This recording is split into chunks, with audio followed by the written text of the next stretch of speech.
समुद्र के बीचों बीच एक बेहद खूबसूरत द्वीप था। चारों तरफ नीला पानी और हरियाली से भरा वह टापू देखने में बहुत मनमोहक लगता था। वहां क्षत्र कबीले के लोग निवास करते थे। उसी कबीले में मिली नाम की एक लड़की रहती थी। वह अपने बाबा के साथ बहुत खुशी से जीवन बिताती थी।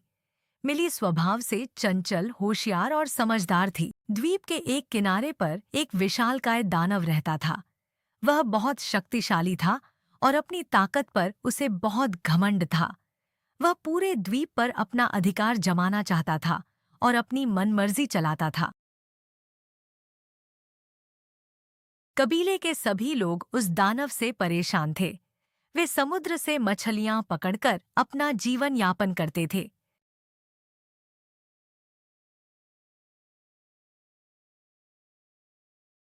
अब तो हाल ये हो गया है कि हम जितनी मछलियां पकड़ते हैं उसका आधा हिस्सा दानव को देना पड़ता है। पता नहीं ये मुसीबत कब खत्म होगी। चलो जल्दी करो, दानव को मछलियां देकर आते हैं, नहीं तो वह फिर गुस्सा हो जाएगा। भोलू और उसका साथी डरते डरते दानव के पास पहुंचे। उस समय दानव गहरी नींद में था। दोनों चुपचाप मछलियां रखकर लौटने लगे। रुको। दानव ने पीछे से भोलू को पकड़कर हवा में उठा लिया। आज बचा लो मुझे, कोई बचाओ। आज तुम लोग देर से आए हो। इसकी सजा यह है कि आज की सारी मछलियां मेरी होंगी। इतना कहकर दानव ने भोलू को ऊंचाई से नीचे फेंक दिया। अरे बाप रे, मर गया। मेरी तो कमर ही टूट गई है। भोलू दर्द से कराहते हुए अपने साथी के सहारे वहां से चला गया। कुछ समय बाद सभी कबीले वाले इकट्ठा हुए और दानव से छुटकारा पाने का उपाय सोचने लगे। अब से कोई भी उसे मछली नहीं देगा। वह खुद मछली पकड़ने नहीं जा सकता क्योंकि उसे पानी से डर लगता है। हम एक पिंजरे में मछलियां वो रख देंगे। जैसे ही वह उन्हें खाने अंदर जाएगा, पिंजरा बंद कर देंगे।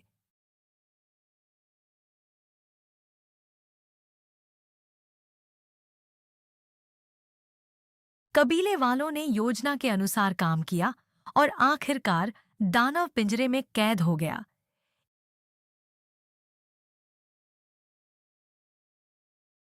एक दिन भोलू जंगल के रास्ते से गुजर रहा था। तभी उसकी नजर उस पिंजरे पर पड़ी जिसमें दानव बंद था। वह तुरंत एक पेड़ के पीछे छिप गया। जान बची। अच्छा हुआ उसने मुझे नहीं देखा। लेकिन दानव की नजर भोलू पर पड़ चुकी थी। वह बड़ी चालाकी से बोला, अरे भोलू भाई, तुम्हें देखकर बहुत खुशी हुई। कृपया मुझे इस पिंजरे से बाहर निकाल दो।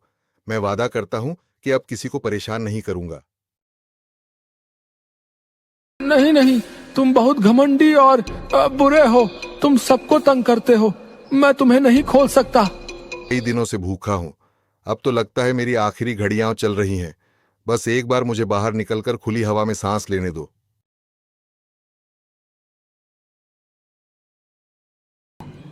बेचारा मरने वाला है।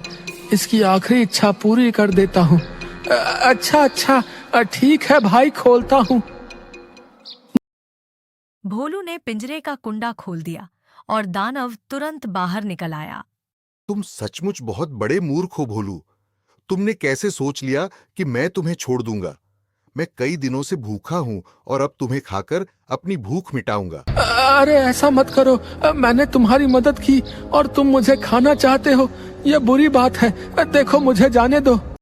चुप रहो। आज का मेरा भोजन तुम ही हो। उसी समय वहां मिली आ पहुंची। भोलू भैया, क्या हुआ? आप इतने परेशान क्यों दिखाई दे रहे हैं? तुम आ गई। देखो देखो ना, इस दानव की मैंने मदद की। इसे पिंजरे से बाहर निकाला और अब ये मुझे ही खाना चाहता है। मिली सारा माजरा। मिली तुरंत पूरी बात समझ गई। भोलू भैया, ये कैसे हो सकता है? इतना विशाल दानव इस छोटे से पिंजरे में कैसे बंद हो सकता है? नहीं मिली, इसी पिंजरे में बंद था ये। मैंने इसे खोला। मुझे तो यकीन नहीं हो रहा। इतना बड़ा दानव इसमें समा ही नहीं सकता। बस करो तुम दोनों। मैं भूख से परेशान हूं और तुम लोग बेकार की बातें कर रहे हो। मैं इसी पिंजरे में बंद था। इस मूर्ख ने मुझे बाहर निकाला है। अब मुझे इसे खाने दो। दानव जी, आपकी बात पर विश्वास करना मुश्किल है। आखिर आप इतने छोटे पिंजरे में बंद कैसे हो सकते हैं? अगर यकीन नहीं है तो देख लो, मैं ऐसे अंदर बंद था। दानव जैसे ही पिंजरे के अंदर गया, मिली ने फुर्ती से दरवाजा बंद कर दिया। अरे, ये क्या किया तुमने? मुझे बाहर निकालो। अब तुम यहीं बंद रहोगे। यही तुम्हारी सही जगह है। मिली और भोलू खुशी खुशी वहां से चले